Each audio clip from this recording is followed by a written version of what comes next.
सभी को good morning. तो होपफुली आप सभी की पढ़ाई अच्छी चल रही है। मैंने अभी क्लास में जैसे ही मैं आया मैंने आपसे एज यूजुअल हमेशा की तरह सबसे पहला प्रश्न यही किया कि कैसी पढ़ाई चल रही है, और हमेशा की तरह कई बच्चों ने बेशर्म होते हुए सही यही आंसर दिया कि सर बहुत बढ़िया। तो समय के अकॉर्डिंगली मैंने बोला था पढ़ाई आपके अकॉर्डिंग नहीं होनी चाहिए, पढ़ाई होनी चाहिए इंस्टीट्यूट के स्टैंडर्ड के अकॉर्डिंग। समझ रहे हो? तो समय जितना है उसको प्रॉपरली आपको क्या करना है, यूटिलाइज करना है।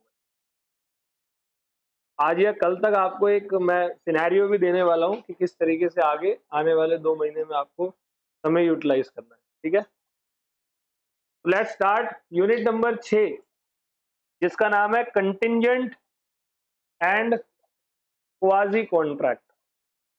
ठीक है, contingent and quasi contract 2 topic हैं और ये यूनिट समाप्त।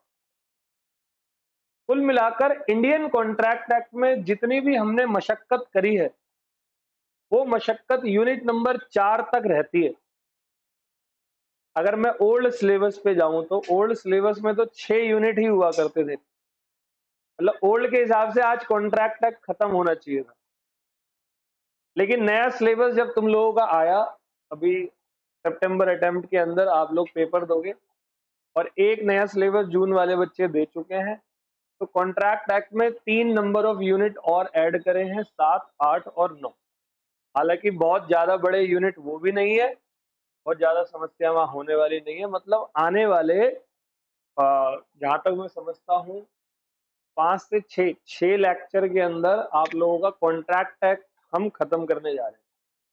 सेल्स ऑफ गुड्स एक्ट हो चुका है, फिर partnership, LLP, negotiable companies act, मतलब काफी बड़े लेवल पे अभी सिलेबस हमारा बचा हुआ है, बट मेजर पोर्शन हमारा होने वाला है। तो आज मैं आप लोगों के लिए यूनिट नंबर 6 स्टार्ट कर रहा हूं। यूनिट का नाम है contingent contract and quasi contract. 2 अलग अलग पार्ट है। हमेशा की तरह सबसे पहले नोट्स से and then study material. Notes and then study material. तो सभी बच्चे टॉपिक को समझ ले। पहला क्या है, कंटिंजेंट कॉन्ट्रैक्ट, और दूसरा टॉपिक है क्वाजी कॉन्ट्रैक्ट। बस ये 2 ही टॉपिक हैं जिसपे ये यूनिट हमारा समाप्त होता है। पार्ट ए बोल लो और दूसरे को पार्ट बी बोल लो। All well. तो पार्ट ए मेरा कंटिंजेंट कॉन्ट्रैक्ट की मैं शुरुआत करने जा रहा हूं। आप सभी बच्चों से एक मेरा प्रश्न है कि कंटिंजेंट कॉन्ट्रैक्ट में कंटिंजेंट वर्ड का मतलब क्या होता है? Very nice. तो आपने अकाउंट्स में अपने सर से पढ़ा हुआ है और वहां पर इसके साथ में एक शब्द सुना था आपने। आपका मन कर रहा है तो आप बोल दो, चलो मैं बोलता हूं, कंटिंजेंट के साथ लाइबिलिटी। तो आपको अकाउंट्स में सर ने आपको एक्सप्लेन किया होगा कंटिंजेंट लाइबिलिटी। लॉ में लाइबिलिटी वर्ड हटाया है और कॉन्ट्रैक्ट वर्ड जोड़ दिया है। तो क्या है जरा ये समझे।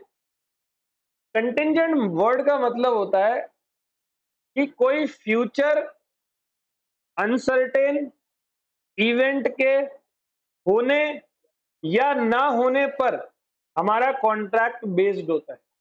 जैसे कंटिंजेंट लायबिलिटी क्या थी कि एक कंपनी है, कंपनी पे एक केस चल रहा है, हो सकता है कंपनी वो केस जीत जाए और हो सकता है वो कंपनी केस, अगर कंपनी केस हारेगी तो कंपनी की भविष्य में एक लायबिलिटी बन जाएगी। तो उसको आज से ही कंसीडर करके चलते हैं, जिसको कहते हैं कंटिंजेंट लायबिलिटी। और भी एग्जांपल है, मैंने बस एक एग्जांपल दिया। अब लॉ के अंदर कंटिंजेंट कॉन्ट्रैक्ट का मतलब क्या होता है, एक ऐसा कॉन्ट्रैक्ट जो कि डिपेंड होता है किसी फ्यूचर अनसर्टेन इवेंट के होने या ना होने पर।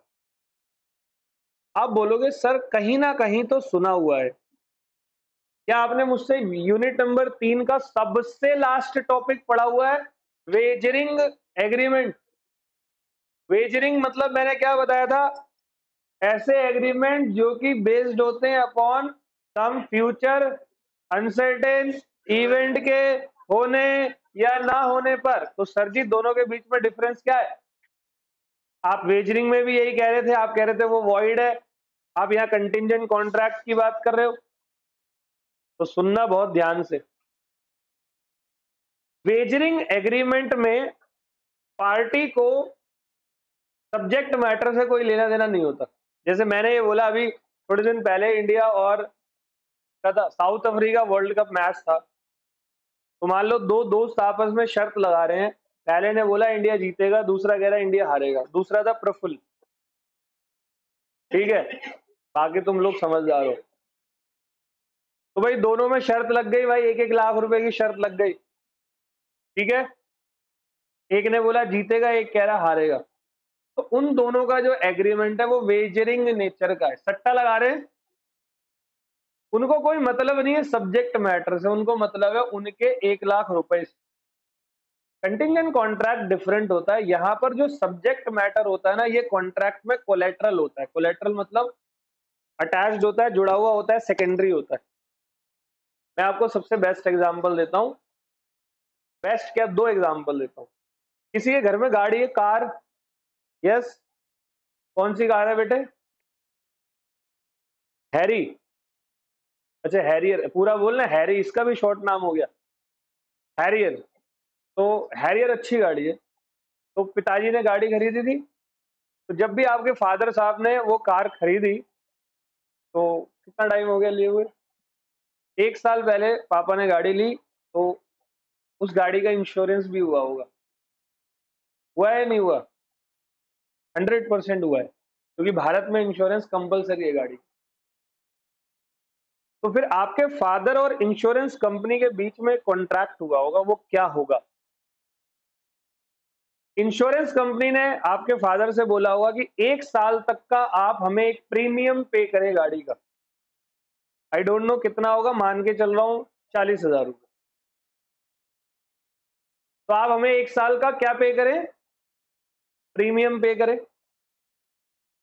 और हम आपको बदले में, अगर पूरे साल भर आपकी गाड़ी का कोई एक्सीडेंट हो गया, कोई गाड़ी में नेचुरल इवेंट, जैसे गाड़ी खड़ी है ऊपर से पेड़ गिर गया, अभी तो आप देख ही रहे हो दिल्ली में कितना भयानक उस दिन मौसम हुआ, तो कई जगहों पर बड़े बड़े पेड़ जो है वो गिर गए। एक सीआर पार्क में नया मकान बन रहा था पूरा का पूरा, वो पीपल का पेड़ था उसी मकान के गेट पर बहुत बड़ा, वो पीपल का पेड़ उसी मकान के तरफ गिरा, पूरा धराशायी। जो नया मकान था, अभी उसमें सीमेंट ही लगा था, वो सब तोड़ फोड़ के नीचे हो गए। उस अभी कुछ दिन पहले जो तूफान आया था रात में, समझ रहे हो? तो फिर इंश्योरेंस कंपनी क्या बोलती है कि अगर आपकी गाड़ी में कोई नेचुरल इवेंट हो जाता है, कोई एक्सीडेंट हो जाता है, तो हम लोग आपको क्या देंगे? हम लोग आपको वो कॉम्पनसेट करेंगे।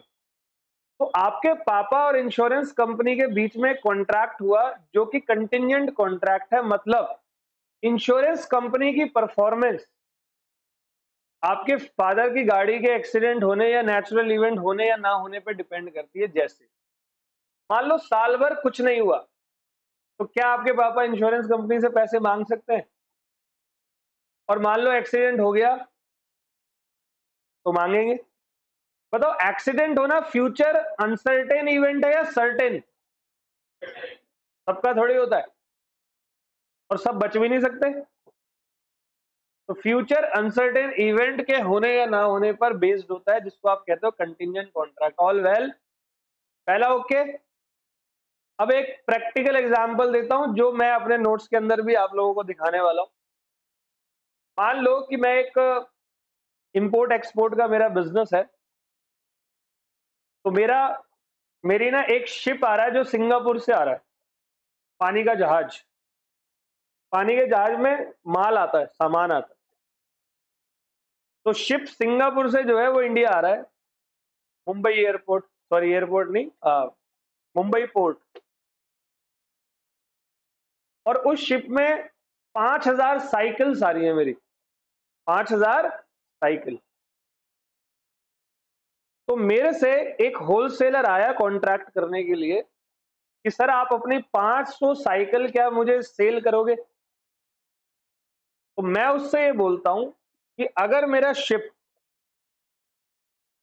जो कि सिंगापुर से आ रहा है, वो मुंबई पहुंच जाएगा तो वो साइकिल में आपको सेल करूंगा, और नहीं पहुंचेगा तो नहीं करूंगा। तो ये कौन सा कॉन्ट्रैक्ट हो गया? कंटिंजेंट। कैसे? अब देखो, सिंगापुर से पानी का जहाज आ रहा है, अब अनसर्टेन है पहुंचे या ना पहुंचे। जैसे अब रास्ते में क्या हो जाए, कोई बढ़िया सा तूफान आ जाए, बढ़िया सा, समझ गए ना, और वो शिप को साइकिल समेत ले जाए, तो फिर वो शिप तो यहाँ पहुंचा ही नहीं, तो फिर अब जो मैंने कॉन्ट्रैक्ट बनाया था वो यूजलेस हो गया, वॉइड हो गया। और मान लो शिप पहुंच गया, तो कुछ आ रहा है समझ में? तो हैपनिंग और non happening of some future uncertain event is called what? Contingent contract. I hope आपको मीनिंग तो समझ में आ गया। And contract of insurance is the best example of contingent contract. जैसे मान लो मैंने अपना टर्म इंश्योरेंस करा रखा है, ठीक है, 1 करोड़ रुपए का, तो मैं हर साल उसका क्या भरता हूँ? प्रीमियम। टर्म इंश्योरेंस मतलब मेरी अगर डेथ हो जाती है तो मेरे परिवार को 1 करोड़ रुपए मिलेगा मेरी डेथ होने पर। आया कुछ समझ में? अब मेरी डेथ नहीं हुई, मान लो मैंने इंश्योरेंस वो ले रखा है 40 साल तक, up to the age of 60, तो मैं 60 साल का हो गया, मैं हर साल प्रीमियम पे करता था, ये सोच के कि अगर मर गया तो भाई 1 करोड़ रुपए मिल जाएगा परिवार को। 60 साल हो गए और मैं खत्म। क्या मैं इंश्योरेंस कंपनी से कुछ कर सकता हूँ केस? लेकिन मान लो मैं मर जाता 50 की एज में, और इंश्योरेंस कंपनी मेरे परिवार को पैसे देने से मना कर देती, तो क्या मेरा परिवार कंपनी पे केस फाइल कर सकता था? वो वैलिड कंटिंजेंट कॉन्ट्रैक्ट था। वो चाह रहा है समझ में? तो जी आ जाओ। आई होप आपको पूरा मीनिंग तो समझ में आ चुका है। अब कंटिंजेंट कॉन्ट्रैक्ट ए पार्ट सबसे पहले शुरू करता हूं। देखो यहां लिखा है एक कॉन्ट्रैक्ट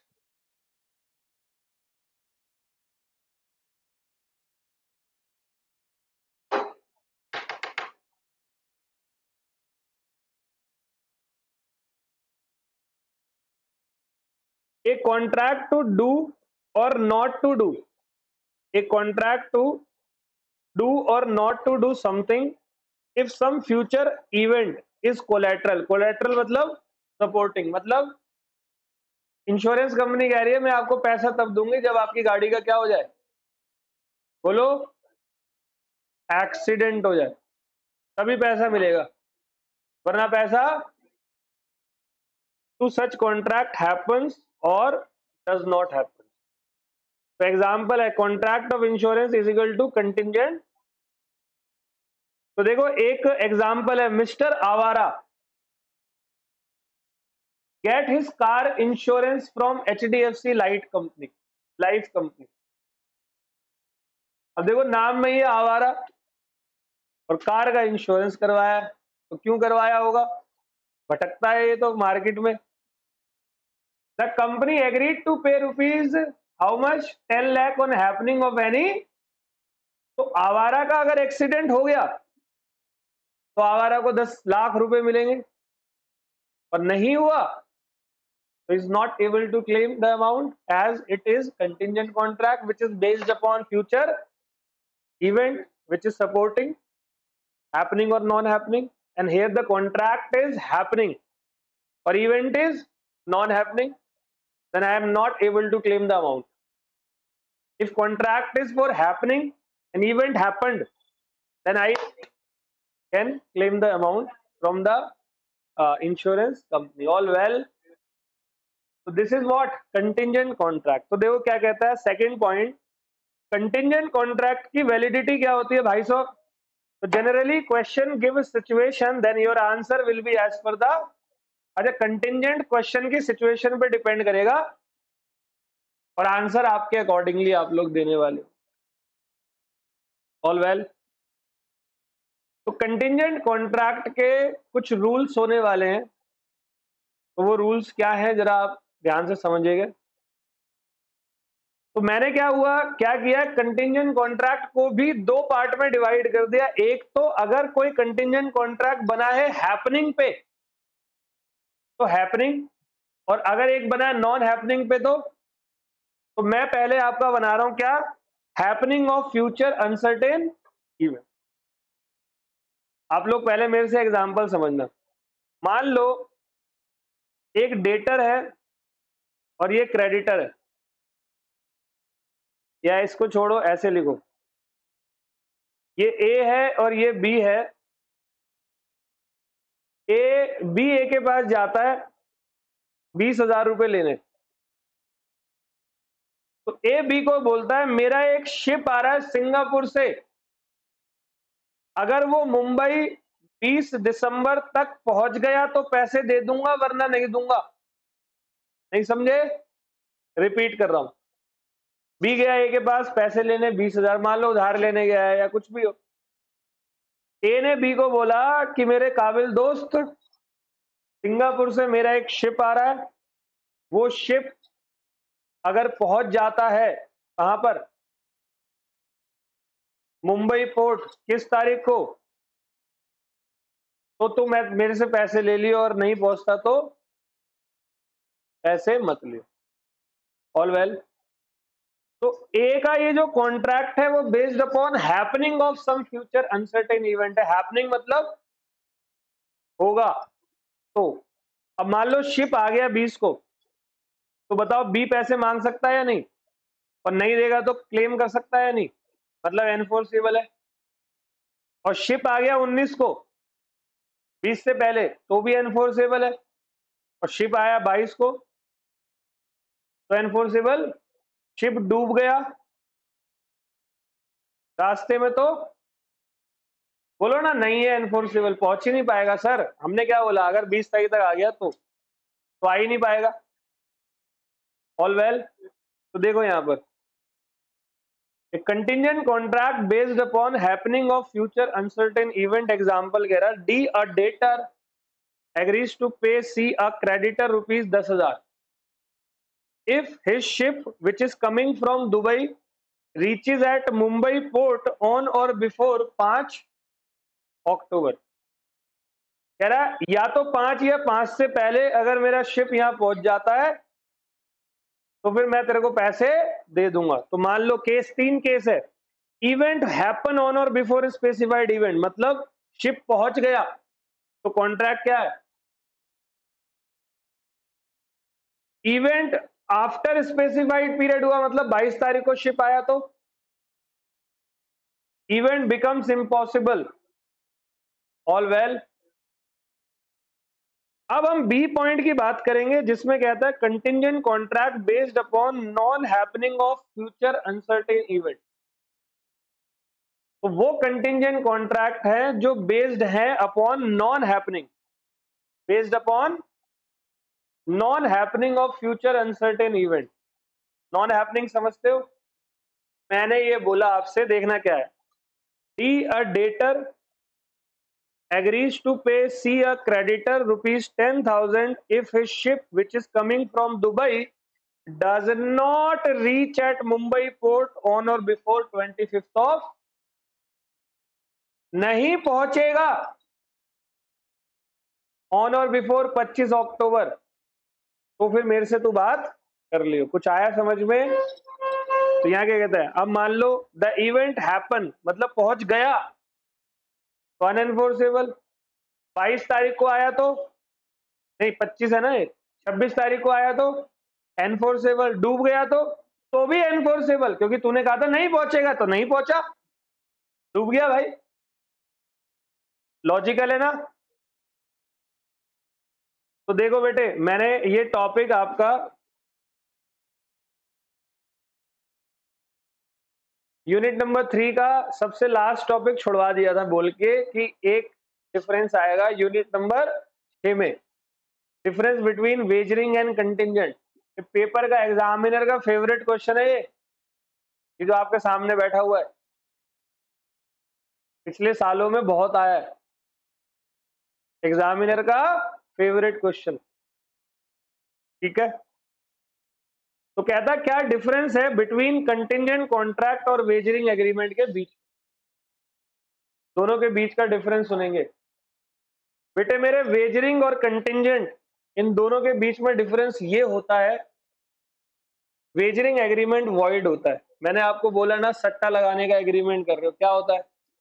लेकिन कंटिंजेंट ये वैलिड होता है, जैसे कॉन्ट्रैक्ट ऑफ इंश्योरेंस। देखो यहाँ पर wagering is void, contingent is. देखो वेजरिंग एग्रीमेंट में क्या होता है, एक रेसिप्रोकल प्रॉमिस होता है हमेशा। मैंने क्या बोला, इंडिया जीतेगी तो 2 लाख दूंगा, तो तुमने क्या बोला, हारेगी तो 2 लाख लूंगा। टॉस किया हेड तो तेरा टेल, मतलब दोनों का कोई ना कोई रेसिप्रोकल है या नहीं है। लॉटरी खेली, नंबर आ गया तो मेरे को मिलेंगे पैसे, नंबर नहीं आया तो तेरे को मिलेंगे पैसे। Contingent contract may not contain, कोई जरूरी नहीं है यहाँ पर reciprocal promise. Parties have no interest in the subject matter of contract. तो ये बात मैंने अभी थोड़ी देर पहले बताई थी कि वेजरिंग में पार्टी का सब्जेक्ट मैटर पे कोई भी विश्वास नहीं होता। उनका ये है कि भाई हेड और टेल है, बाकी दुनिया जहां इधर से उधर हो जाए, उन्हें कोई मैटर नहीं है। लोगों का इमोशन जुड़ा पड़ा है किसी गेम से और आप उस पर सट्टा लगा रहे हो, उनको इमोशन से कोई मतलब नहीं, उन्हें तो अपने पैसों से मतलब। पार्टीज में have interest in subject matter of, बताओ कंटिंजेंट में सब्जेक्ट मैटर पे इंटरेस्ट होगा या नहीं होगा। शिप आएगा नहीं आएगा ये चिंता मुझे भी होगी, उसको भी होगी। गाड़ी का एक्सीडेंट होगा या नहीं होगा ये चिंता मुझे भी होगी और उसको भी होगी। और इंश्योरेंस सबसे बेस्ट चीज होती है कि हम उस चीज को होने का पैसा देते हैं जो हम चाहते हैं कि ना हो, है नहीं। जैसे टर्म इंश्योरेंस है कि मेरे मरने के बाद परिवार को पैसे मिलेंगे, तो मैं क्या चाहूंगा, मैं मरूं या नहीं मरूं। या मेरी गाड़ी का एक्सीडेंट हो गया तो पैसे मिलेंगे, तो क्या मैं गाड़ी ठोक दूं जबरदस्ती दीवार में, चल भी हो गया एक्सीडेंट। नहीं समझे। तो इंश्योरेंस और ये अपना जो है यहाँ पर पार्टी का सब्जेक्ट मैटर में हमेशा इंटरेस्ट होता है। Future event is the sole determining factor. Wagering agreement में future event is the sole determining factor, और यहाँ फ्यूचर इवेंट क्या होता है, कोलेटरल एंड इंसिडेंटल। मतलब कंटिंजेंट कॉन्ट्रैक्ट में फ्यूचर इवेंट हमेशा इंपॉर्टेंट रहेगा और कोलेटरल रहेगा, जुड़ा हुआ होता है एग्रीमेंट से। और हर वेजरिंग एग्रीमेंट कंटिंजेंट नेचर का होता है या नहीं। क्यों, क्योंकि वेजरिंग भी फ्यूचर अनसर्टेन इवेंट है, कंटिंजेंट भी। लेकिन सारे कंटिंजेंट वेजरिंग, वो कंटिंजेंट जो वैलिड है वो कंटिंजेंट है, जो वॉइड है वो वेजरिंग है। आ गया समझ। ये one of the favourite question है एग्जामिनर का, आप बात मान लो मेरी। क्लियर है। बस ये कंटिंजेंट कॉन्ट्रैक्ट खत्म, छोटा सा था। अब इजी लग रहा है थोड़ा कॉन्ट्रैक्ट है पिछली 1-2 क्लासेस से, क्यों, क्योंकि अब मेन टॉपिक्स हमारे हो गए। अच्छा पिछला सब कुछ रिवाइज टाइम टू टाइम कर रहे हो। आप लोगों को मैंने हर क्लास में बोला हुआ है, हर क्लास में आपका minimum 10 hour otherwise than class आपकी स्टडीज पे होना चाहिए घर पे। It means what, it means आप कोई भी काम घर पे पढ़ाई के अलावा नहीं करने वाले। अभी किसी की बर्थडे पार्टी, कहीं घूमने घामने, ये सब बंद करना है अभी 2 महीने। नहीं तो रिश्तेदार रिजल्ट वाले दिन फोन करते हैं जब उनकी औलाद पास हो जाती है, तो क्या रहा आपके बच्चे का नहीं समझे, तो उनको अच्छा जवाब देना है, हाँ जी पास हो गए, तगड़े नंबरों से हुए। ठीक है। और ये मोटिवेशन आप अपने अंदर रखना है और ये कॉन्टिन्यूसली रखना है। मैंने बोला है ना, motivation is what, continuous process. Determination रखनी है, डिटर्मिनाइन बिल्कुल ओके कि हाँ जी करना है करना है करना है। फाउंडेशन पास करना सबसे आसान है। अभी मैं आपको आजकल में एक छोटा सा वीडियो भी देने वाला हूँ, इसमें मैं पूरा बता रहा हूँ 2 महीने का पूरा सिस्टम क्या होने वाला है। लेकिन मैं दोबारा से बोलूं, लॉ के अंदर पूरा फाउंडेशन में सबसे ज्यादा बच्चा कहाँ फेल होता है, आप सभी जानते हो, राइटिंग प्रैक्टिस में सबसे पहले मैंने यही बात बोली थी। और दूसरा फेल होता है एवरेज में। लॉ या मैथ में फेल होगा या एवरेज में होगा। अकाउंट्स इकोनॉमिक्स आप दबा के नंबर ला सकते हो अच्छी मेहनत करके, दबा के का मतलब ये नहीं कि छोड़ दो, नहीं जी ये तो सर ने बोल दिया, उन दोनों पे फोकस उतना ही रखना है, और ज्यादा फोकस आपको लॉ और मैथमेटिक्स पे रखना होता है। मैथ्स उन बच्चों के लिए जो जिनका बेसिक शुरुआत से हिला डुला रहता है मेरी तरह, और लॉ हर बच्चे के लिए जो भी यहाँ पर आया हुआ है। और पिछले एक हफ्ते पहले से मैंने आपको 10 क्वेश्चन डेली दिए, कौन ऐसा है जो कंसिस्टेंटली कर रहा है? 8 7 कर रहे हो, और कौन है? 2 3 4 5, बस 5 6 7, बस। मैंने बोला ना, consistency only comes when we determine, और डिटर्मिनेशन गायब हो जाती है 2 दिन में। जैसे कहीं सुन लिया मोटिवेशन तो मजा आ गया, उस दिन तो मन करता है सिम तोड़ दो अपनी, और 2 दिन बाद फिर वह छोड़ना क्या जिंदगी में रखा ही क्या है जी। फिर कोई रील देख लेते हैं, किसी रील में बता रहे होते हैं कि दोस्तों पढ़ाई का फायदा 1970s और 80s में होता था, आजकल के टाइम में पढ़ाई का कोई फायदा नहीं है। तुम MS धोनी को देख लो, तुम विराट कोहली को देख लो, तुम कैरी मिनाटी को देख लो, तुम्हारा फेवरेट, तुम ध्रुव राठी को देख लो। तो मेरे काबिल दोस्तों, उस फालतू की दुनिया से बाहर निकलो, और तुम्हारे अंदर इतना टैलेंट भी नहीं है कि तुम बड़ा पाव भी बेच सको, समझ गए ना? बाकी तो आगे बढ़ने का काम करो, और तुम ऐसे हस्बैंड वाइफ भी नहीं बनने वाले जिनकी 2 वाइफ होंगी, समझ गए मलिक साहब? तो आम जिंदगी पे रहने का काम करो, ये रील्स का फालतू का ये जो सुनते रहते हैं ना, तो वहां से दूर रहना है, ठीक है? चलो जी, नया टॉपिक करते हैं, क्वाजी कॉन्ट्रैक्ट। ये टर्म है क्वाजी कॉन्ट्रैक्ट। देखो क्वाजी, QUASI, क्वाजी वर्ड का मतलब होता है similar to contract, as contract बोल लो। इट मींस मैं कुछ सिचुएशन बताऊंगा अभी थोड़ी देर बाद, थोड़ी देर में, वहां ना बेशक one of the main element of the agreement miss हो। जैसे one of the main agreement क्या होता है? एग्रीमेंट का क्या होता है? ऑफर होता है, एक्सेप्टेंस होती है, enforceability, consideration, lawful purpose, certainty वगैरह वगैरह सब कुछ होता है। लेकिन कुछ सिचुएशन ऐसी होगी जहां पर कॉन्ट्रैक्ट का one of the main element miss हो रहा होगा, लेकिन फिर भी कानून ने ये टॉपिक बनाया हुआ। पता है आपने, आज तक बस एक बच्चे ने इस बैच में मेरे से पूछा था कि सर मेरे को ये क्वाजी कॉन्ट्रैक्ट का मतलब बता दो, और किसी ने मेरे से क्लास में पूछा नहीं। और ये यूनिट नंबर 1 के अंदर एक पैराग्राफ में दे रखा है, किसी बंदे ने नहीं पूछा आगे।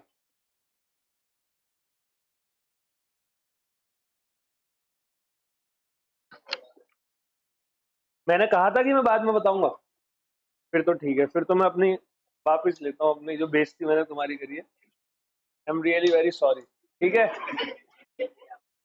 तो क्वाजी शब्द को यूनिट 1 में भी समझाया जाता है, बट मैं वहां स्किप करता हूं क्योंकि यूनिट 6 पूरा टॉपिक ही इसका है। कॉन्ट्रैक्ट की तरह ही, जहां पर कुछ एलिमेंट कॉन्ट्रैक्ट के मिस होते हैं, ऑल वेल। तो मैं इसको एक मतलब में बताता हूं, इसका मतलब होता है prevention of unjust enrichment. Unjust मतलब गलत तरीके से अगर कोई किसी का फायदा उठाता है, तो उसको यहां पर प्रिवेंट करने के लिए क्वाजी कॉन्ट्रैक्ट का टॉपिक बना है। या आप ऐसे बोल सकते हो सिंपल लैंग्वेज में, स्टॉपिंग ऑफ अनफेयर बेनिफिट, किसी अनफेयर बेनिफिट से रोकना। या मेरी दीपक पाठक की लैंग्वेज में होता है, जिसको आपको पेपर में नहीं लिखना, नो ऐश on other person cash. Paper में नहीं लिखना, कहीं लिख के आ जाओ, ये सिर्फ समझाने की। नो ऐश ऑन अदर पर्सन कैश, अपने खुद के, मेरे को देख के क्यों गया, मुझे टेंशन है, ठीक है?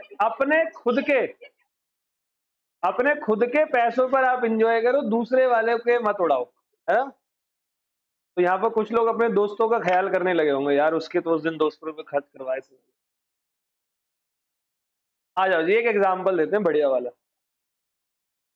हुआ ऐसा, वैसे तो बहुत सारे एग्जाम्पल हैं, उनमें से one of the most important example, क्या आप सभी के सभी यहां पर बताओगे कि माइनर का पोजीशन क्या होता है?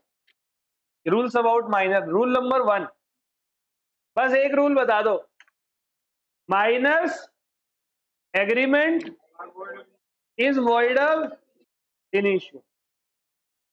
यानी कि आप माइनर के साथ एग्रीमेंट, अच्छा वही रूल नंबर 5 या 6 नंबर था, आई थिंक 5 था, कि minors property will be liable for supply of the,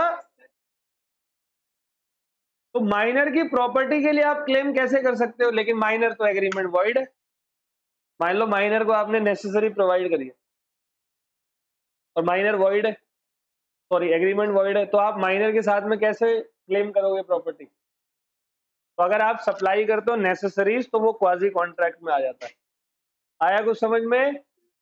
एक अपनी तरफ से एक एग्जांपल, मान लो, शायद पहले ही बोला हो मुझे नहीं पता, मान लो ठीक इसके बगल में एक ऑफिस है, हमारे कोचिंग के बगल में एक ऑफिस है, आज क्या डेट है? आज 4 जुलाई है, और उस ऑफिस का एक सीनियर मैनेजर है जिसका आज जन्मदिन है, ठीक है, और उस ऑफिस में 70 एम्प्लॉइज काम करते हैं, 70 एम्प्लॉइज।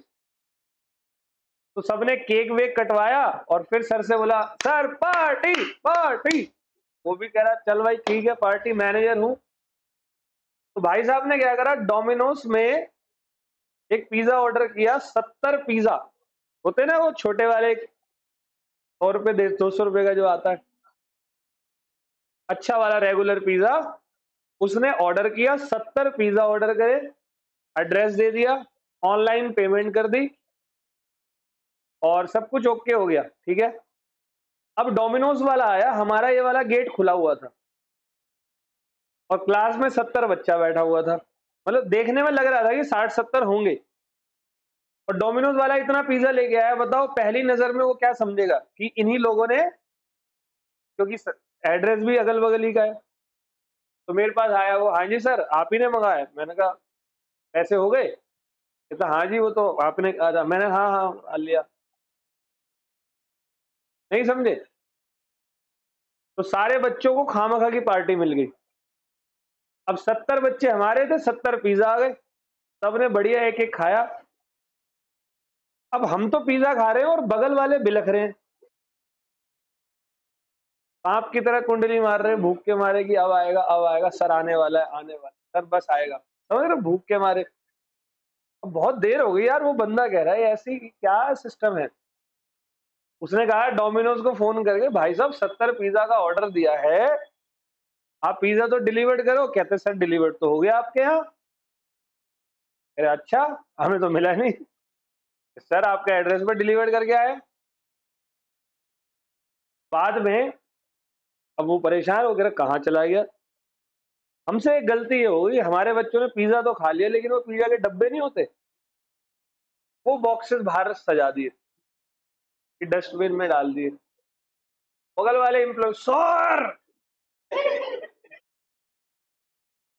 चुगली करते वक्त ऐसी आवाज निकलती है आदमी की, सर देखिए,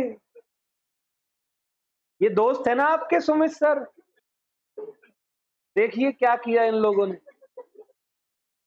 भाई वो आया मैनेजर देखते हुए कि क्या हुआ यहाँ, तो वो पिज्जा तो तुम खा गए। अब यहाँ पर एक बात बताओ, उन्होंने मेरे से, पिज्जा कंपनी ने बोला लाओ जी पैसे दो। मैंने कहा भाई मेरा तो तुझसे कोई कॉन्ट्रैक्ट है, पता हुआ है कोई कॉन्ट्रैक्ट, तो मैं क्यों भरूं। अब सुनो मेरी लाइन, नो ऐश, तो हमने ऐश कर ली किसके कैश पर? अब बताओ मैंने अनफेयर बेनिफिट लिया या नहीं लिया? तो यहां पर मैं liable, all well, this is quasi contract. और भी एग्जांपल है, फिलहाल टॉपिक समझाना था, आई थिंक आपको समझ में आ गया। तो देखो क्वाजी कॉन्ट्रैक्ट में लिखा है the term quasi means as if और सिमिलर, समझ गए सबके सब? तो लिखा है वन और more element of valid contract is missing even though. जो वैलिड कॉन्ट्रैक्ट में 10 पॉइंट करवाए थे ना, किसी को 10 के 10 याद है, खींच के बोल सकता है? बोलो। अब बाकी लोग मुंह मत चलाओ, जब पूछा था तब तो बोला नहीं। हाँ जी। हाँ हाँ, very nice, yes yes, very nice, very nice, yes, very nice, ताली बजा दो बढ़िया से। तो तुम्हारा आंसर बाकियों पे लानत है। चलो जी, तो बेसिस फॉर क्वाजी कॉन्ट्रैक्ट। अब यहां कुछ सोच रहे, साला पता तो मुझे भी था, मैंने हाथ क्यों नहीं खड़ा किया। कितने हैं जिनको, चलो और बताओ, कितने हैं जिनको 10 के 10 याद है? नहीं, अगर नहीं याद होंगे 8 तो बोलोगे कम से कम। कॉन्फिडेंस, इस दुनिया में सबसे पीछे वो रहता है जो आगे नहीं आता। नहीं समझे? 10 पूछे मैंने, तो अगर तुमने 9 बताया तो क्या मैं तुगलकी फरमान जारी कर दूंगा, कत्ल कर दो इसका? मैं कोई जर्मनी का चांसलर हूँ? नहीं ना, टीचर हूँ ना। नहीं बताया तो कोई नहीं, मैं ऐड ऑन कर दूंगा। ठीक है भाई, कम से कम 8 तो कॉन्फिडेंस में बोलोगे। तो बोलना सीखो, है, बड़े हो जाओ थोड़े से। ऐसी जगह बोल दो जहाँ नहीं बोलना होता, जहाँ बोलना है वो बोलोगे ही नहीं। चलो जी, it is not created by the parties. देखो ये ग्रीन पेन में लिखा है मैंने, सिग्नल दे रहा है, ये लाइन बड़ी इंपॉर्टेंट है। It is not created bye parties but created by the operation of. ये पार्टी क्रिएट नहीं करती, क्योंकि पार्टी तो क्रिएट करेगी तो वो तो वैलिड कॉन्ट्रैक्ट करेगी। ये तो ऑपरेशन ऑफ लॉ होता है। तो क्वाजी कॉन्ट्रैक्ट के बेसिस क्या है? एक है आपका प्रिवेंशन ऑफ अनजस्ट एनरिचमेंट और स्टॉपिंग ऑफ अनफेयर बेनिफिट और नो ऐश ऑन अदर पर्संस। दूसरे लोगों के कैश पे आप ऐश नहीं कर सकते। ऑल वेल जी, उम्मीद करता हूं आपको कम से कम मीनिंग समझ में। अब देखो, क्वाजी कॉन्ट्रैक्ट के टाइप्स क्या होते हैं? Type number A, supply of necessaries to incompetent person. तो याद करो, वैलिड कॉन्ट्रैक्ट का point number 3, every person in this world are capable to enter into a valid contract except और person disqualified by. All well, तो अगर इन लोगों को आप ऑफर कर रहे हो तो आपका एग्रीमेंट तो वैलिड ही नहीं है। लेकिन अगर नेसेसरी अगर आप देते हो तो you can recover the amount of necessary from the person जिसको आपने दिया उसकी। देखो यहां पर एक एग्जांपल दिया है, mister perfect supply necessaries to mister switched off. Switched off समझ गए? ये बंदा क्या है? अनसाउंड है, लेकिन दिया क्या है इसको? Necessary. Here mister perfect can recover amount from switch off, only from switch off property, not from the guardian off switch off. All well बेटे, पहला पॉइंट ओके। अब दूसरा पॉइंट है money paid by one person on behalf of another person. ध्यान से सुनना, मान लो मैं एक घर में रेंट पर रहता हूं और उस घर का मालिक जो है यूएसए में रहता है, यूनाइटेड स्टेट्स ऑफ अमेरिका। तो अचानक से क्या हुआ, एक दिन मेरे घर के सामने एक बुलडोजर आ गया योगी आदित्यनाथ का। उन्होंने कहा भाई बाहर आ जाओ, तोड़ना है घर। तो क्या बात हो गई, क्यों तोड़ना है? अच्छा मेरे को कोई फर्क नहीं है, मैं तो टेनेंट हूं। मैं तो उससे बोलूंगा 2 घंटे रुक जरा, सामान वामान निकाल लू, तोड़ दियो। लेकिन क्यों तोड़ दियो? रहता तो हूं ना, एक इमोशन तो जुड़ा होता है। तो मैंने पूछा उससे, जो सरकारी ऑफिसर आए थे बुलडोजर के साथ, मैंने कहा कि भाई साहब क्यों तोड़ रहे हो? कह रहे कि इस घर पर प्रॉपर्टी टैक्स बकाया है 50,000 रुपए का, और कम से कम 8 नोटिस भेज चुके हैं इस घर के ओनर को, वो जवाब नहीं दे रहा।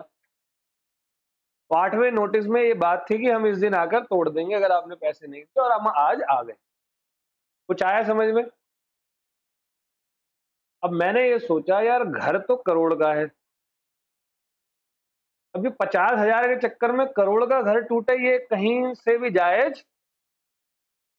तो मैंने अपना फोन उठाया, दिन के यहाँ 12 बज रहे थे मान लो, मैंने कॉल किया यूएस में। अच्छा, यूएस में रात के भी 12:30 बज रहे थे, 12.5 घंटे आई थिंक पीछे, तो वो शायद सो हो गया होगा। उसने मेरा फोन पिक, मैंने भाई लगातार कॉल करी, उसने फोन ही पिक नहीं किया मेरा, व्हाट्सएप कॉल। मैंने कहा यार ये अभी और पंगा। तो मैंने ये सोचा चल भाई कोई बात नहीं, 50,000 की बात है, तो मैंने वो 50,000 रुपए अपनी जेब से क्या कर दिए, मैंने उसका घर टूटने से बचा लिया। वो लोग चले गए अपना बुलडोजर लेके। अब जी सुबह सुबह मेरे पास फोन आता, जब वो सुबह जागा 7-8 बजे, इंडिया में रात के 7-8 बज गए। कॉल किया कि हाँ जी फोन आ रहा था। मैं कहा हाँ जी, बड़े बेशर्म आदमी हो आप। मेरे से तो किराया मांगने इमीडिएटली फोन कर देते हो, प्रॉपर्टी टैक्स नहीं भरा आपने। कह रहा क्या बात हो गई, वो तो मेरा मैटर है, आप क्यों परेशान हो रहे हो। मैंने कहा वो बुलडोजर लेकर आए थे, तोड़ने वाले थे घर, तो मैंने बचा लिया, टेंशन मत लो, 50,000 मैंने दे दिया। अब वो तूने क्यों दे दिए, मुझसे पूछा तूने। मैं कहा ओ अंकल, तेरी लाइबिलिटी थी और तेरे बिहाफ पर मैंने पे किए। तो कह रहा तू मुझसे रिकवर नहीं कर सकता, तूने मुझसे कोई कॉन्ट्रैक्ट थोड़ी किया पैसे देने का। और गलत भी नहीं कह रहा वो, लेकिन मेरे पास लॉ है, यूनिट नंबर 6 क्वाजी कॉन्ट्रैक्ट, जो कि ये कहता है कि money paid by one person on behalf of, तो मैं उस पर्सन के खिलाफ लीगल एक्शन ले सकता हूं अपने 50,000 रुपए के लिए। एग्जाम्पल देखो, a tenant pays ₹20,000 as house tax on behalf of his landlord to avoid demolition of the house. The tenant does not ask anything from landlord, however he can recover the amount from his, मान लो घर, मान लो call का option भी नहीं था USA में, तो भी एक इंसानियत के नाते उसने उसका घर बचा के कोई गलती करी। All well. C point, obligation in the case of non gratuitous activity, ये एग्जांपल मैं आपको समझा चुका हूं। डोमिनोज पिज्जा, बताओ पिज्जा की उसने पेमेंट की थी, जिसमें पेमेंट करते हैं वो ग्रेचुअस होता है नॉन ग्रेचुअस? सर याद नहीं है, वो अगली बार देखेंगे। है नॉन ग्रेचुअस, तो फिर ऑब्लिगेशन मेरी बनेगी। अगर मैंने 70 बच्चों को पिज्जा खिला दिया तो पेमेंट मैं करूंगा, फिर एक पिज्जा 200 रुपए का 14,000 रुपए भरूंगा। समझ गए बेटे? डी पॉइंट है obligation of finder of lost goods, ये बड़ा अच्छा है, ये भी समझो। मान लो तुम में से कभी किसी का कोई, तुम्हारे पास कोई खोया हुआ सामान मिल गया, तो क्या करोगे? सर पहले तो चेक करेंगे कैश कितना है? तो आधा हिंदुस्तान यही काम करता है, लेकिन कानून इस बात की इजाजत नहीं देता। कानून क्या कहता है कि भाई आपकी ऑब्लिगेशन है, अगर आप फाइंडर ऑफ लॉस्ट गुड्स हो तो आपकी ऑब्लिगेशन है, आप उसके ट्रू ओनर को ढूंढोगे, नहीं तो नियर बाई जो भी अथॉरिटी है गवर्नमेंट की, जैसे पुलिस स्टेशन, ट्रेन रेलवे में मिला तो रेलवे स्टेशन, रेलवे पुलिस, आप वहां पर सबमिट करोगे, ये आपकी ड्यूटी है। अब आप बोलो मेरा तो कोई कॉन्ट्रैक्ट नहीं है, मेरी क्या ड्यूटी है? अरे भाई ये क्वाजी कॉन्ट्रैक्ट है। एक सिटीजन होने के नाते अगर आपको किसी का कोई खोया हुआ सामान मिला है, then you have to submit, you have to find the true owner of the goods, else आपको सबमिट करना है पुलिस स्टेशन में। नहीं करा ना, आपके खिलाफ लीगल एक्शन लिया जाएगा। एक बार आ रहा था मैं मुंबई से, अगस्त क्रांति राजधानी एक्सप्रेस ट्रेन आ रही थी, तो मुंबई से मैं बैठा, अपने मामा के यहाँ गया हुआ था, मामा ने ट्रेन में बैठा दिया। आया तो सर्दियों का टाइम था, जनवरी का महीना था, ट्रेन खाली थी, बहुत ज्यादा भीड़ नहीं थी। अब जी आ गई तो मेरे सामने एक बैठा हुआ था दाढ़ी वाड़ी वाला बंदा। अब भाई दाढ़ी वाड़ी वाला था, तो मतलब मैं ऐसा कोई धर्मनिरपेक्ष आदमी टाइप का नहीं हूँ, मेरे लिए हर एक पर्सन बराबर है। बट वहां पर कुछ डाउट क्रिएट हुआ। डाउट क्या क्रिएट हुआ? सूरत स्टेशन पे गाड़ी रुकी और मुंबई से सूरत के बीच में उसने एक बार नमाज भी पढ़ी थी। ठीक है, अब सूरत स्टेशन पे गाड़ी रुकी थी, मैं थोड़ा, मेरे को झपकी सी लग गई। अब झपकी लगी, मैं उठा तो ट्रेन चल पड़ी। अब ट्रेन चली तो था ही नहीं कोई। मैं कहा बाथरूम वूथरूम गया, ओ भैया 1 घंटा हो गया, वो बंदा है ही नहीं वहां पे। अब मैंने देखा तो सीट के नीचे इतना बड़ा था बैग। अब दिमाग में 2 चीज आई, या तो लाश है या तो बम है। तुरंत छूटते ही आया। मैंने कहा ये मम्मी मेरे को माफ कर दियो, कभी जीवन में कोई गलती करी हो तो, और ये परिवार वालों ये वो, मतलब इमीडिएटली मौत बिल्कुल फ्रंट पे, तो टक से छू के चली जाती है। नवाजुद्दीन सिद्दीकी है। अब मैंने कहा चल मरना तो है ही, तो थोड़ा दिलो जान से मरे, चेक तो करे अंदर है क्या। अब मैंने वो बैग उठाया, भारी बैग उठाकर मैंने सीट पर रखा। तो मैंने उसकी चेन के तरफ ऐसे खोला और कान लगाया कि टिक टिक की आवाज तो नहीं आ रही। धीरे धीरे खोला, टिक टिक नहीं। मैंने कहा लग रहा है स्पेशलाइज टाइप का बॉम्ब है, ठीक है जिसमें कोई भी टाइम बॉम्ब नहीं। ऐसा खोला बड़ी मुश्किल मुश्किल से, जब यहाँ तक खुल गया एल पॉइंट तक, मैंने धीरे से उधर देखा तो कुछ दिखा था नहीं अच्छा सा, लग रहा अंदर छुपा रखा है। भाई पूरा खोला, खोल दिया, अंदर देखा तो कोई भी बॉम्ब बूम कुछ है। अब उसमें उसी बंदे के डॉक्यूमेंट वगैरह और सारे, वो पीएचडी था, सारे डॉक्यूमेंट वगैरह कई सारी चीजें, और उसमें 12,000 कुछ कैश था। मैंने कहा यार ये बंदा तो, अच्छा उसके डॉक्यूमेंट की फाइल में एक मोबाइल नंबर, वो था साउथ का बंदा। मैंने उसको फोन किया, उधर से किसी साउथ वाले ने उठाया। मैं कहा जी आपका ये बंदा है। अब मेरे को तो साउथ आती नहीं, उनको इंग्लिश नहीं आती। मैं कहा तुम्हारा ये बंदा है, ये बैग छोड़िए। कह रहे अल्ले हम नहीं अल्ले। मैं कहा जी आपका पर्सन है, ये बैग वैग छोड़ गया है, उसको बताओ। हम अल्ले। कहा यार ये क्या बात होगी, मैं किसी से बात तो कराओ। अब जिससे बात कराए वो भी हम अल्ले। मैं कहा your son is dead. Phone काट दिया वहीं पर। अब मैंने तो फोन काटा तो उधर से कॉल बैक आया मेरे पास। अब तो वो लोग सब इंग्लिश भी जान गए, हिंदी भी जान गए, सब जान गए। उन्होंने कहा कि where is my son's dead body मैं कहा सर सुनो मेरी बात, आपका बेटा जो भी है, मुझे नहीं पता कौन है, इसका सामान भूल चुका है, तो आप जो भी नंबर है उसको कांटेक्ट करवाओ।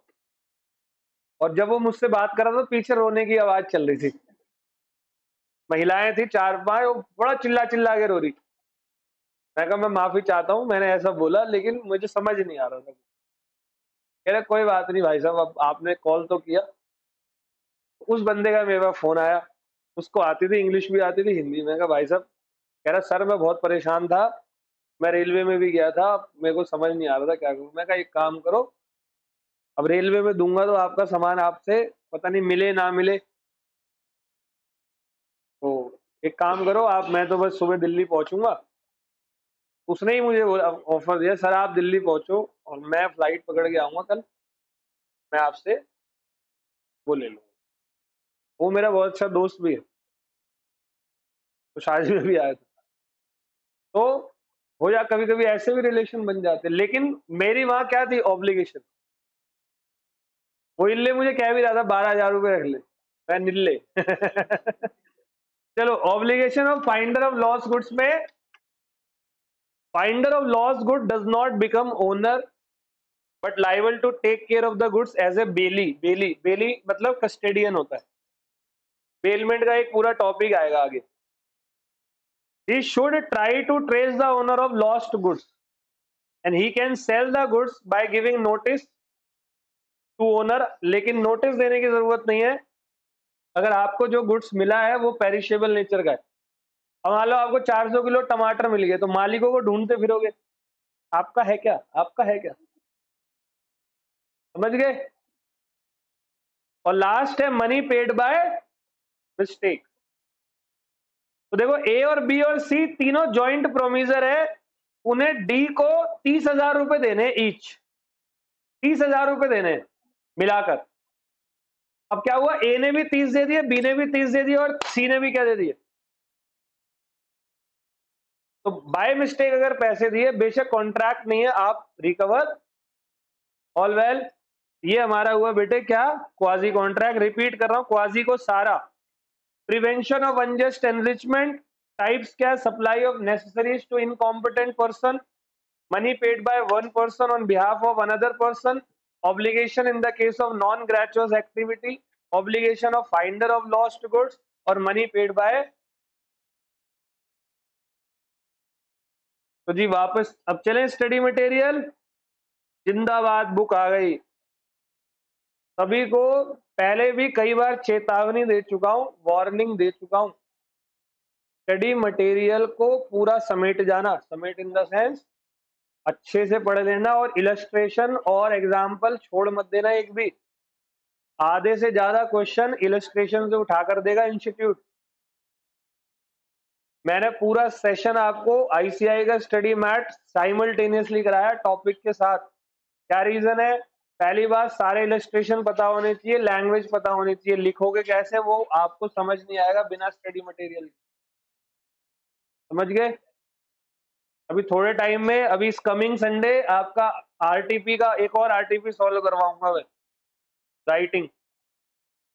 ठीक है, तो आप सभी को तैयार रहना हर चीज के लिए। राइटिंग के लिए डेली मैंने 10 क्वेश्चन बोले हैं, मत करो 10, 8 तक तो करो कम से कम। करके देखो, आप जब एग्जाम लिख कर आ रहे होगे ना, मैं आपको वादा करता हूं आपका लॉ पेपर ऐसा मक्खन जाएगा। आप एग्जाम करके देखो लॉ में, अलग ही दिल खुश होता है। मैंने बार बार रिपीट कर रहा हूं, बच्चा फेल होगा या तो लॉ में, मैथ्स में, नहीं तो एवरेज में। बहुत ही गधा बच्चा होगा तो वो जाएगा इको और अकाउंट्स में। तो लॉ आपका लटकवाता है और एवरेज लटकवाता है। तो अगर लॉ में अच्छे आ गए तो एवरेज भी बनेगा वहां से। समझ रहे हो मेरी बात को? तो कोई 40 का टारगेट नहीं रखना अपने को कि जी 40 आ जाएंगे, कुछ नहीं। टारगेट ही मिनिमम कम से कम 65-70 नंबर का लॉ के अंदर तो होना चाहिए। और इको मैथ में 90 प्लस आते हैं। पिछली बार ताबड़तोड़ आए हमारे बच्चों के, 90 से ऊपर ताबड़तोड़ खूब नंबर आए हैं। मतलब लॉ में अगर आप इतना एफर्ट डाल रहे हो ना, इकोनॉमिक्स में इतना डाल दो, आप 90 प्लस हो। मुझे वहां की चिंता ज्यादा नहीं, चिंता यहाँ की ज्यादा है। राइटिंग प्रैक्टिस बार बार बोल रहा हूँ। कमिंग संडे हम लोग बैठेंगे एक, ठीक है, मॉडल टेस्ट पेपर या रिवीजन टेस्ट पेपर आएंगे, पूरा का पूरा सॉल्व करेंगे क्लास के अंदर। पिछला वाला ओके, पिछली संडे को जो कराया था। तो चलो जी बुक पे आ जाओ। कंटिंजेंट कॉन्ट्रैक्ट डेफिनेशन यहां पर देखो क्या है। A contract to do or not to do something if some event collateral to such contract does or does not. एक कॉन्ट्रैक्ट कुछ करने का, कुछ ना करने का, अगर वो इवेंट, वो जो कॉन्ट्रैक्ट है, तो ये जो वर्ड है ना कोलेटरल, ये बड़ा इंपॉर्टेंट है। To such contract does or does not. जैसे contract of insurance, indemnity and guarantee फिलहाल के लिए छोड़ दो, ये यूनिट नंबर 7 है तुम्हारा, मतलब अगली क्लास है। Fall under this category. Example number 1, a contract to pay B ₹10 lakh, अगर बी का घर जल जाएगा तो ये कंटिंजेंट कॉन्ट्रैक्ट है। फायर इंश्योरेंस होता है, होता नहीं है फायर इंश्योरेंस? तो घर जलेगा तो पैसे मिलेंगे, नहीं जलेगा तो नहीं मिलेंगे, कंटिंजेंट है। A makes a contract with B to buy his house for 50 lakh if he is able to secure bank loan. मैंने कहा तेरा 50 लाख में डील होगी, मैं घर ले रहा हूं, लेकिन अगर मेरा बैंक लोन अप्रूव हो गया तो दिस इज व्हाट कंटिन्यू। आया भाई? तो कोलैटरल इवेंट क्या होता है? कोलैटरल इवेंट मतलब an event which is neither a performance directly promise as part of the contract nor the whole of the consideration. Collateral मतलब जुड़ा हुआ होता है, कोई कंपलसरी नहीं है।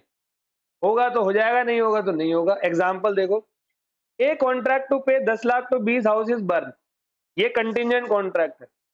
Here the burning of B's house is neither a performance promise as part of the contract nor it is consideration. ना तो वो परफॉर्मेंस है, ना तो the liability of A arise only जब वो इवेंट हो जाएगा, आग लगेगी, पैसे ले जाइए। एसेंशियल क्या है? तो भाई the performance of a contingent contract would depend upon the happening और non happening of some event और कंडीशन। जैसे a promise to pay 50,000 to B if it rains on first of the next month, all well, all well. The event refer to as collateral to the contract, पहले तो future event और वो collateral होना बहुत, the event is not part of the contract, the event should be neither performance promise nor a consideration. ये line ऊपर भी थी, जो इवेंट है ना वो परफॉर्मेंस प्रॉमिस नहीं है, वो अनसर्टेन है, ना वो कंसिडरेशन है, वो भी अनसर्टेन है। Thus, where A agreed to deliver 100 bags of wheat and B agreed to pay the price only afterwards, the contract is conditional and not A ने बोला मैं 100 बैग जो है व्हीट के तुझे दे दूंगा, उसने कहा पैसे भी उसी दिन ले लियो, तो ये क्या कंटिजेंट है? यहाँ कोई इवेंट है? तो ये कंडीशनल है, कंटिजेंट नहीं है। Because the event on which obligation is made to depend is part of promise itself. Will नहीं होनी चाहिए किसी की, विल, विल मतलब इच्छा, जैसे offer is different from declaration of intention, ऐसी विल नहीं, विल के ऊपर कुछ नहीं, वो अनसर्टेन इवेंट है, तुम्हारी इच्छा पे नहीं चलेगा वो। कह रहा ए प्रॉमिस टू पे 1 lakh if he so chooses, it is not a contingent contract. However, where the event is within the promiser's will but not only his will, it may be, सही है। इवेंट क्या होना चाहिए? चलो रूल्स क्या है। Number 1, enforcement of contract contingent on an event happening. अगर कोई कॉन्ट्रैक्ट हैपनिंग पे है तो आप कब इन्फोर्स कर सकते हो? जब हैपन, और अगर नहीं हुआ तो, इम्पॉसिबल हो गया तो, समझ गए? देखो कह रहा है a contract to pay B a sum of money when B marry, C मर गया, सी ने का मरना ही ज्यादा अच्छा है, समझ गया? तो ये कॉन्ट्रैक्ट क्या हो गया? और अगर नॉट हैपनिंग पे डिपेंड है तो अगर नहीं होता तो वैलिड है, और साथ में इम्पॉसिबल हो गया तो भी वैलिड है। देखो where P agree to pay Q a sum of money if a particular ship does not return, तो ये कॉन्ट्रैक्ट एनफोर्सेबल तब होगा या तो शिप डूब जाए या वो आए ना। तो नहीं आएगा कब? जब वो डूब जाएगा, ठीक है। अब एक कॉन्ट्रैक्ट की एनफोर्सेबिलिटी खत्म हो जाएगी अगर वो कंटिजेंट होगा किसी लिविंग पर्सन के कंडक्ट पर, और वो लिविंग पर्सन मर गया। वही शादी वाला, देखो शादी वाला लिविंग पर्सन की उस पे था ना, और वो लिविंग पर्सन निकल लिया, तो कॉन्ट्रैक्ट भी खत्म। Contingent contract on happening of specified event with in the says that contingent contract to do or not to do anything if a specified uncertain event happen within a fixed time becomes void जब उसका time expire हो जाए। मैंने क्या बोला? 20 तारीख तक मेरा जहाज आ जाएगा तो तुझे क्या दे दूंगा? जहाज 21 को आया तो, 19 को आ गया तो, मैंने कहा 20 या उससे पहले आए तो दे दूंगा, नहीं आया तो नहीं दूंगा, समझ गए? अगला ये ओके, और ये पढ़ो कंटिजेंट ऑन इम्पॉसिबल इवेंट।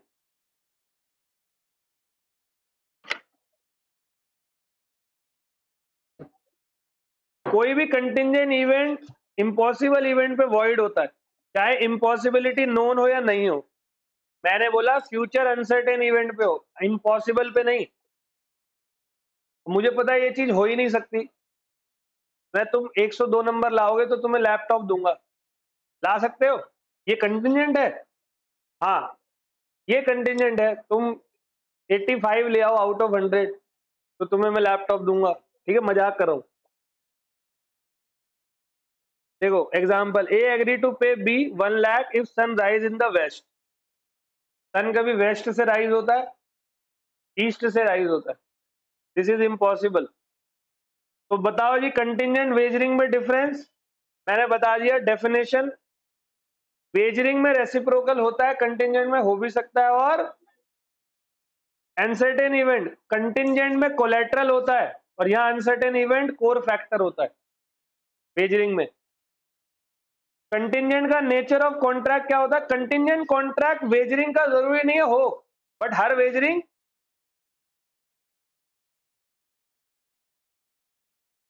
ये हमारा हो गया। अब आ जाओ जी क्वाजी कॉन्ट्रैक्ट। क्वाजी मतलब कॉन्ट्रैक्ट जैसा, रिलेशन रिजेंबलिंग दोज ऑफ, सही है। Quasi are based on principle of equity justice and good conscience. मतलब अब यार कई लोग कॉन्ट्रैक्ट नहीं कर पाते तो क्या एनफोर्सेबल बाय लॉ नहीं होगा? अब कई ऐसे लोग हैं जिनको लॉ की नॉलेज ही नहीं है, कॉन्ट्रैक्ट के बारे में नहीं पता, तो क्या आप उसके साथ में कुछ भी कर लोगे?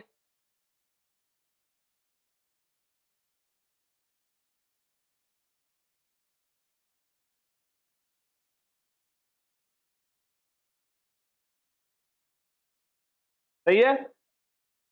देखो, एक टी a tradesman leave good at C's house by mistake, he treat the good as his own, he is bound to. By mistake मेरे घर पे कोई सामान छोड़ गया, मैंने यूज कर लिया, मेरे को पे A pays some money to B by mistake. It is really due to C. B must refund the money to all well. A fruit parcel is delivered under a mistake to R, who consume the fruit thinking them as birthday present. R must return the parcel. ठीक है, मतलब किसी के घर में fruit का parcel आया, उसने उसका उस दिन जन्मदिन था, वो खुश कर, वाह भाई, मतलब अब वो भी चाहने वाले जो बिना नाम लिए भी भेजे मुझे सामान, उसने खा पी लिया, वो था पड़ोसी का बर्थडे का। All well. तो सेलिएंट फीचर क्या है? तो देखो, claim for necessary, payment by interested person, non gratuitous activity का obligation, finder of loss good, money paid by. एक एक एग्जांपल मैंने आपको क्लास में दे रखा है। तो देखो, क्लेम फॉर नेसेसरी, तो किसी भी, देखो ए सप्लाई, बी ए पगला, ए माइनर, नेसेसरी तो उसकी प्रॉपर्टी से ले सकते हैं। अच्छा, प्रॉपर्टी के अलावा कहीं और से?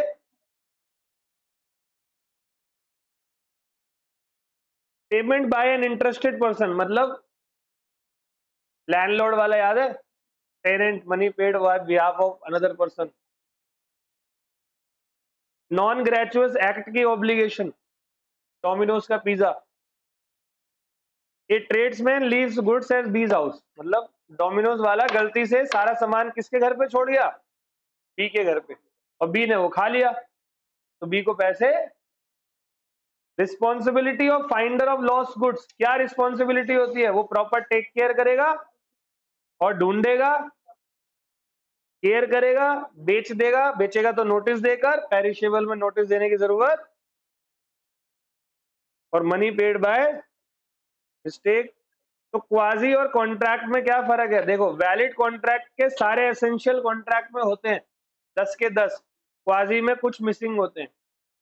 Quasi contract impose by law होता है, और contract created by the consent of. ये आपकी समरी हो गई, और ये हमारा यूनिट। तो ये यूनिट को मैंने आप लोगों को कहां कहां से पढ़ाया?